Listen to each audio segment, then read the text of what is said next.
প্ৰিয় দৰ্শকসকল, আজি আমি আপোনালোকলৈ লৈ আহিছোঁ অসমৰ এগৰাকী অন্যতম জনপ্ৰিয় তথা মোহময়ী অভিনেত্ৰী জুপিতৰা ভূঞাৰ সৈতে অলপতে আমাৰ হোৱা এক আছুতীয়া সাক্ষাৎকাৰৰ এটি বিশেষ ভিডিঅ'। আমি জুপিতৰা ভূঞাৰ পৰা জানিব বিচাৰিছিলোঁ যে তেখেতৰ প্ৰকৃততে এগৰাকী অভিনেত্ৰী হোৱাৰে সপোন আছিল নেকি, অভিনয় জগতখনত তেখেতৰ প্ৰৱেশ কেনেদৰে ঘটিল আৰু বলিউডৰ অভিনয় জগতখনতো তেখেতে খোজ পেলাব বিচাৰে নেকি।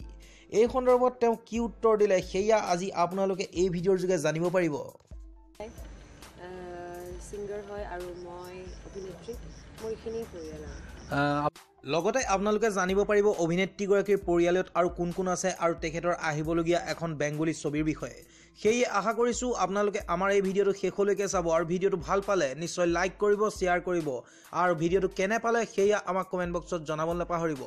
এইখিনিতে আপোনালোকক জনাই দিব বিচাৰোঁ যে এনেধৰণৰ আৰু বহুকেইটা সাক্ষাৎকাৰৰ ভিডিঅ' ইতিমধ্যে আমাৰ এই চেনেলত মজুত আছে, গতিকে সেইসমূহো আপোনালোকে চাৰ্চ কৰি উপভোগ কৰিব পাৰিব। এতিয়া পলম নকৰোঁ, আপোনালোকে চাই আছে ছ'চিয়েল মিডিয়া জাৰ্নেলিজিম। আহক ভিডিঅ'টো আৰম্ভ কৰোঁ। আপোনাৰ ঘৰ তথা আপোনাৰ পৰিয়ালবৰ্গৰ বিষয়ে আমাৰ দৰ্শকক অনুগ্ৰহ কৰি অলপ জনাব। মোৰ ঘৰ গুৱাহাটীত।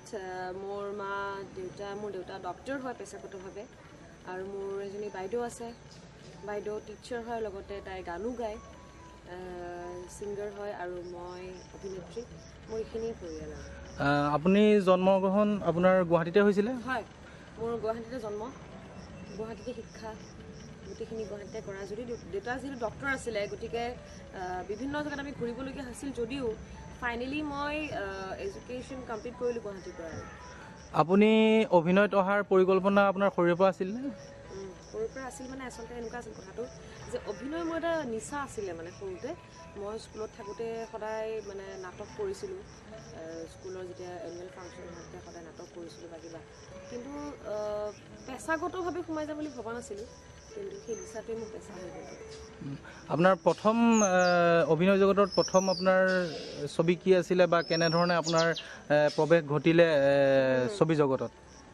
প্ৰথম আচলতে মই হেৰি কৰিছিলোঁ, যেতিয়া সেইখিনি সময়ত পঢ়ি আছিলোঁ, ডিগ্ৰী পঢ়ি আছিলোঁ, 2002-03 মান হ'ব। মোৰ মাহী, মোৰ কাজিন মাহী হয়, মোৰ মাৰ খুৰাকৰ ছোৱালী অপৰা দত্ত চৌধুৰী।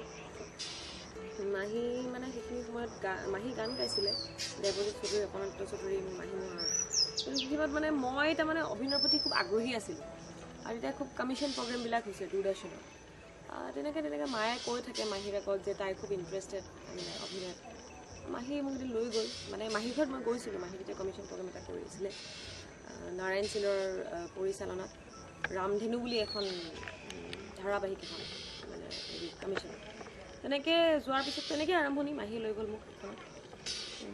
তেতিয়াৰ পৰা তাৰপিছত তেনেকৈ কমিশ্যন প্ৰগ্ৰেম মই চিৰিয়েল বহুতকেইখন কৰিলোঁ, মানে প্ৰায় 6-7খনমান কৰিলোঁ।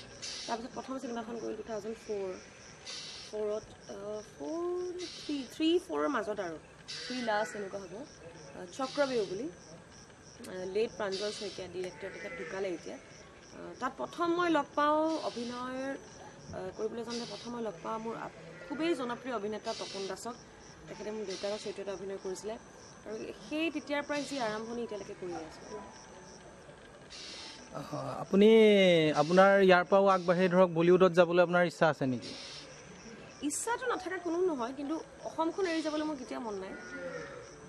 বলিউডত কেতিয়াবা গৈছোঁ, বলিউড বুলি নকওঁ, মই বাহিৰৰ কথা কৈছোঁ আৰু বোলে দুই এটা কাম কৰিবলৈ মন আছে, ডেফিনেটলি থাকিব। মই বেংগলী মুভি এখনো কৰিছোঁ, ইনফেক্ট এখন ৰিলিজ কেতিয়া হ'ব কি হ'ব নাজানো, কিন্তু এইটো নহয় যে মই একেবাৰে অসমখন এৰি থৈ গুচি যাম। গতিকে ইয়াৰ দ্বাৰা আপোনালোকে অসমৰ এগৰাকী অন্যতম জনপ্ৰিয় অভিনেত্ৰী জুপিতৰা ভূঞাৰ সন্দৰ্ভত বহু কিছু তথ্য জানিব পাৰিলে। এইখিনিতে আপোনালোকক জনাই দিব বিচাৰোঁ যে আমাৰ তৰফৰ পৰা সংগ্ৰহ কৰা বহুকেইগৰাকী জনপ্ৰিয় অভিনেতা অভিনেত্ৰীৰ সাক্ষাৎকাৰ মোবাইল স্ক্ৰীণত এতিয়া দেখিবলৈ পোৱা বক্সসমূহত ক্লিক কৰি আপোনালোকে উপভোগ কৰিব পাৰিব। আমি আন এটা ভিডিঅ'লৈ অতি শীঘ্ৰেই আপোনালোকৰ কাষত উপস্থিত হ'ম, সেয়ে অনুগ্ৰহ কৰি সংযোগ হৈ থাকিব আপোনালোকৰ প্ৰিয় ইউটিউব চেনেল ছ'চিয়েল মিডিয়া জাৰ্নেলিজিমত।